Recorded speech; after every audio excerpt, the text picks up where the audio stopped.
अस्सलाम वालेकुम जी। मेरा नाम प्रोफ़ेसर डॉक्टर फ़ैसल रज़ा मलिक है और मैं चाइल्ड स्पेशलिस्ट हूँ। आज मैं आपसे बच्चों की कुछ बीमारियों के बारे में बात करूँगा जो कि विंटर सीज़न में हमें कॉमनली देखने को मिलती हैं। तो पेरेंट्स का आमतौर पे क्वेश्चन हमसे ये होता है कि हम विंटर सीज़न में इन बीमारियों से बच्चों को कैसे बचा सकते हैं?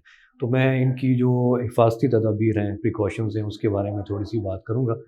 जो कॉमन बीमारियां हैं बच्चों में इस मौसम में, इसमें सबसे टॉप पे रेस्पिरेटरी इन्फेक्शंस आती हैं, जिसमें कि निमोनिया और ब्रोंकियोलाइटिस, यानी कि ब्रोंकियोलाइटिस निमोनिया के तरीके से ही प्रेजेंट करता है और कॉमन कोल्ड के साथ, यानी कि खांसी, ज़ुकाम, नज़ला के बच्चे जो हैं हमारे पास इस मौसम में बहुत ज़्यादा आते हैं।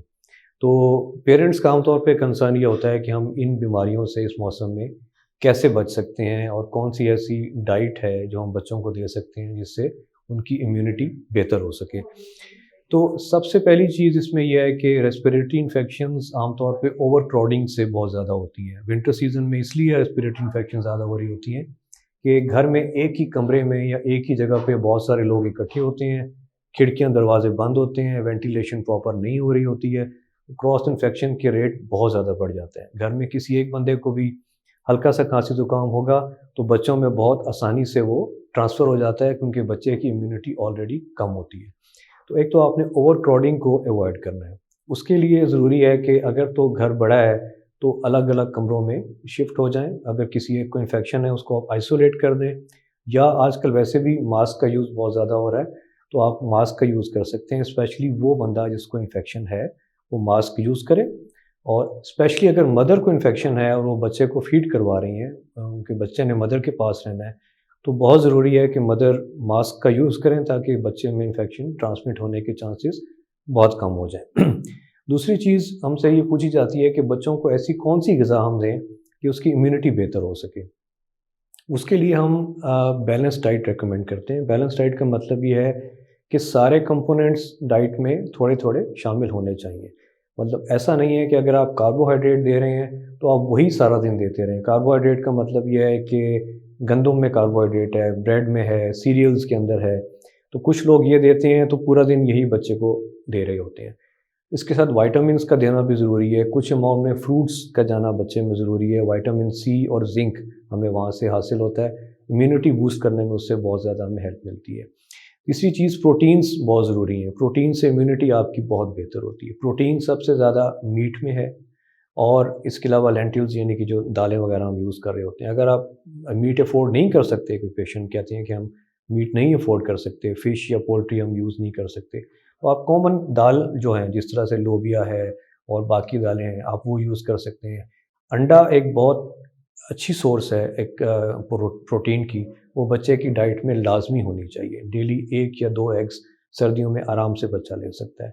तो अगर आप ये बैलेंस डाइट उसको देंगे, उसकी इम्यूनिटी बेहतर रहेगी।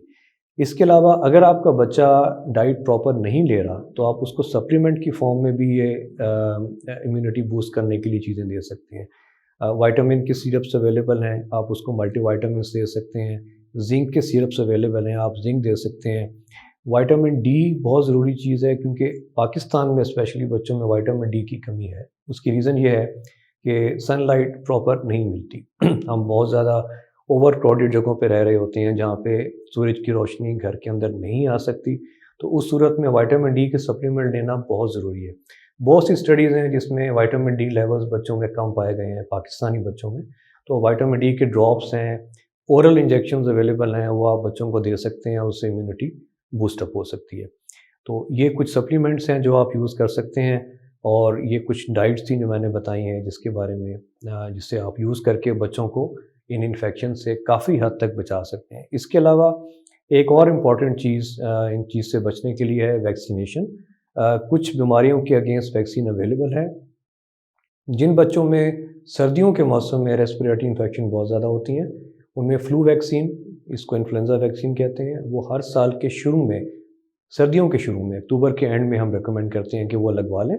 और इसके अलावा ईपीआई में जो हमारा इम्यूनाइज़ेशन प्रोग्राम है गवर्नमेंट का, उसमें निमोनिया की वैक्सीन ऑलरेडी बच्चों को लग रही है, तो उसकी इम्यूनिटी ऑलरेडी उनके अंदर मौजूद होती है। लेकिन इन्फ्लुएंज़ा वैक्सीन क्योंकि गवर्नमेंट की वैक्सीन्स में इंक्लूडेड नहीं है, तो वो आप अलग से जिन बच्चों में चांसेस ज़्यादा हैं सर्दियों में इन्फेक्शन होने के, जो मेल नरिश्ड हैं या जो एस्थमेटिक्स हैं बच्चे ऑलरेडी जिनको कोई रेस्पिरेटरी डिजीज़ चल रही है, तो उनको सर्दियों के स्टार्ट होने में आप इन्फ्लुएंज़ा वैक्सीन ज़रूर लगवाएँ, जो ईयरली हर साल नई वैक्सीन आती है। उससे भी आपको इस बीमारियों के बचने में बहुत ज़्यादा हेल्प मिल सकती है। Thank you very much.